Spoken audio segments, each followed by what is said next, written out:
ఒక్కసారి 80s 90sలోకి వెళ్దాం.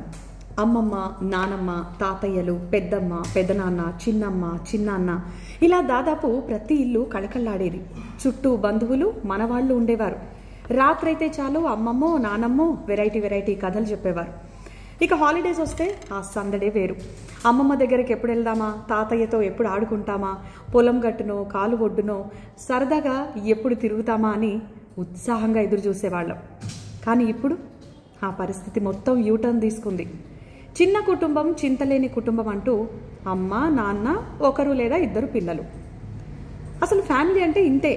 అమ్మమ్మ, తాతయ్యలు దూరపు చుట్టాలు అయిపోయారు. కొంతమందికి ఆ అదృష్టం కూడా లేదనుకోండి. చిన్నారులకు కథలు చెప్పేవారు, ఎలా ఉండాలో వివరించేవారు లేకుండా పోయారు.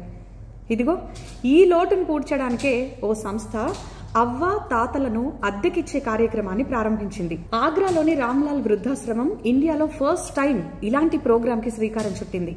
వృద్ధాశ్రమంలోని సీనియర్ సిటిజన్లను అవసరమైతే నెలవారీ అద్దెకు కూడా తీసుకోవచ్చు.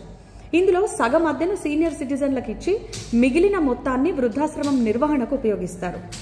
ఇది మంచో చెడో తెలియదు కానీ ఇలాగైనా కొంతమందికి అమ్మమ్మ తాతయ్యలు లేని లోటును తీర్చే అవకాశం ఉందనేది మాత్రం కాదనలేని నిజం.